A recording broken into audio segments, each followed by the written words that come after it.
Annamayya Sankirtana, a very beautiful one.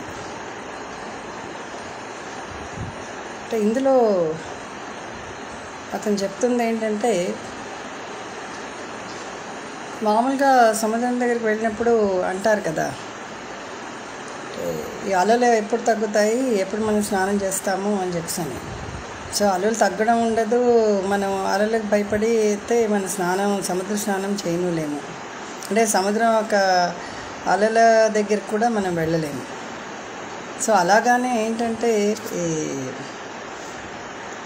భగవంతుడి మీద భక్తి కానీ లేదా spirituality, what ever it is, భక్తి అంటే డివోషను, ఆధ్యాత్మికత, ఇవన్నీ అంటే స్పిరిచువాలిటీ, ఇవన్నీ ఏంటంటే మనం అనుకున్నాం అనుకోండి, లైక్ అంటే మనం చాలా దాహం వేస్తుంది, దాహం వేసిన తర్వాత భగవంతుని తలుచుకుందాము అని చెప్పేసానంటే, దాహం తీరడానికి గబగబా వెళ్ళి మంచినీళ్ళు తాగేస్తాం. దాహం తీరిపోయిన తర్వాత ఇంకా భగవంతుని గురించి మర్చిపోతాం. అంటే బాగా దాహం వేస్తుంది అనుకో, ఎండలో ఎక్కడికైనా వెళ్తూ ఉంటాము, బాగా దాహం వేస్తుంది, అప్పుడు అబ్బా భగవంతుడా ఎక్కడైనా నీళ్ళు కనబడితే బాగుండురా బాబు అని చెప్పేసి అనుకుంటాం. ఆ నీళ్ళు కనబడిన తర్వాత అప్పుడు మనం ఆ నీళ్ళు తాగేసి భగవంతుని మర్చిపోతాం. ఇంకా మళ్ళీ మనకు దృష్టికి రాడు. అదేవిధంగా ఏంటంటే, మనం ఏదైనా సరే ఒక కోరిక పోనీ అంటే ఇప్పటి నుండి ఏమి చేస్తాం మనము, ఈ కోరిక తీరిన తర్వాత ఇగో మనం ఈ దండం పెట్టుకున్నాం కదా, ఈ పని అయిన తర్వాత దేవుడికి మనం అంటే భక్తిని పెంపొందించుకుందామని చెప్పానంటే, అలాగా ఎప్పుడు కూడా కోరిక తీరడం అన్నది ఉండదు, అది మనం భక్తిని పెంపొందించుకోవడం కూడా ఉండదు. ఎందుకంటే ఎకనామిక్స్ థియరీ అదే చెప్తుంది, man is a bundle of desires and the desires end when he enters the graveyard. అంటే అంత చక్కగా ఎకనామిక్స్ థియరీ చెప్పింది స్టార్టింగ్ సెంటెన్స్ అయినా, దాన్ని మనం నమ్మే తీరాలి. ఎందుకంటే మానవుడు ఆశాజీవి,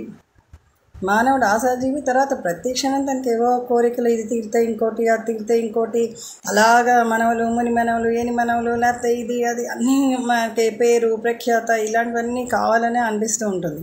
సో అవి అసలు తీరడం ఎప్పుడు, మనం భగవంతుడిని తలుచుకోవడం ఎప్పుడు, అంటే ఆ భక్తి భావన మనకి రావడం ఎప్పుడు. అలాగే ఇంకోలా ఎలా అనుకుంటారంటే, చిన్నప్పటి నుండి ఏంటి దేవుణ్ణి తలుచుకుంటాము, భక్తి చిన్నప్పటి నుండి ఏం చేస్తాము, పెద్ద అయిన తర్వాత ఇప్పుడు అంటే 60 ఏళ్ళు వచ్చిన తర్వాత చూసుకోవచ్చును అని చెప్పేసి అని అంటారు. కానీ 60 ఏళ్ళు వచ్చిన తర్వాత అంటే ఇంకో దానికి రీజన్ ఏం చెప్తారంటే, చిన్నప్పటి నుండి నేర్చుకుంటే అదేమైనా నిలబడుతుంది ఏంటి, అదేమీ నిలబడదు, అప్పుడు మళ్ళీ అన్నీ మర్చిపోతాము. సో అంటే ముందర మనం స్టార్ట్ చేసింది తర్వాత అవుతున్న కొలది అది మర్చిపోతాము, అందుకని చెప్పేసి పెద్ద అయిన తర్వాత 60 ఏళ్ళు 65 దాటిన తర్వాత మన బాధ్యతలన్నీ తీరిన తర్వాత అప్పుడు భక్తిని పెంపొందించుకోవచ్చును అని చెప్పేసి అనుకుంటాం.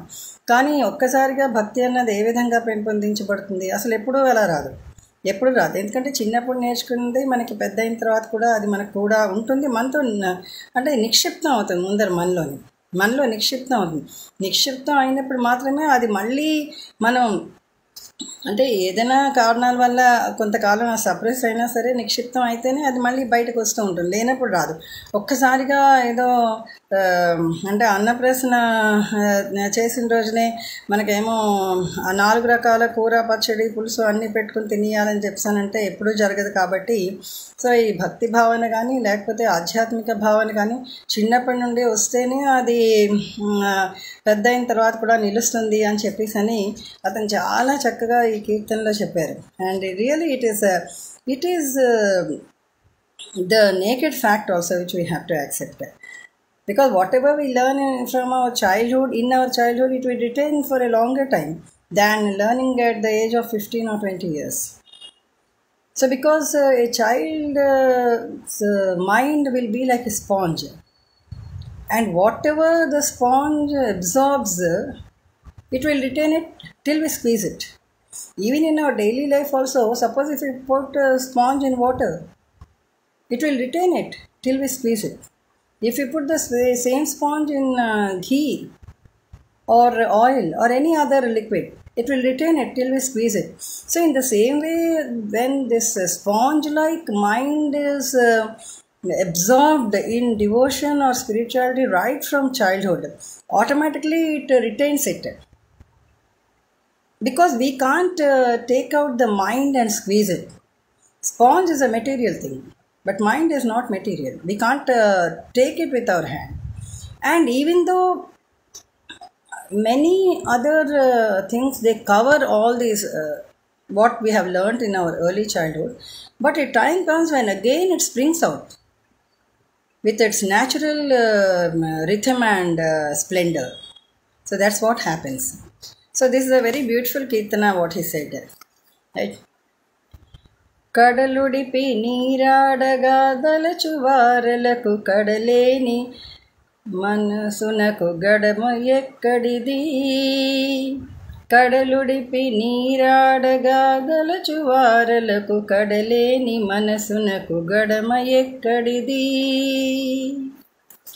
దాహమణిగిన వెనుక తత్వమెరిగెదనన్న దాహమేలగ్నగు తా తత్వమే మెరుగు.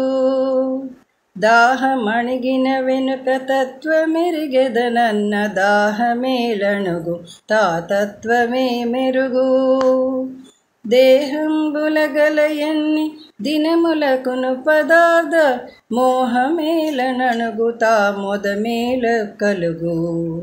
దేహంబుగలయన్ని దినములకును పదార్థ మోహమేలనణుగుతా ముదమేల కలుగు. కడలుడిపి నీరాడగా దలచువారలకు కడలేని మనసునకు గడమ ఎక్కడిది. ముందరెరిగిన వెనుక మొదలు మరిచెదనన్న ముందరే మెరుగుతా మొదలేల మరచు. ముందరెరిగిన వెనుక మొదలు మరిచెదనన్న ముందరే మెరుగుతా మొదలేల మరచు.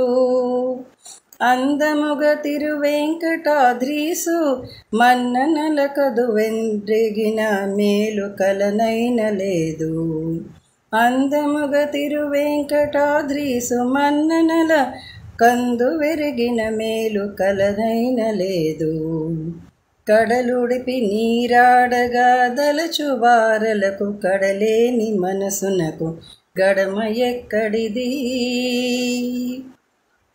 కడలుడిపి నీరాడగా దలచువారలకు కడలేని మనసునకు గడమ ఎక్కడిది.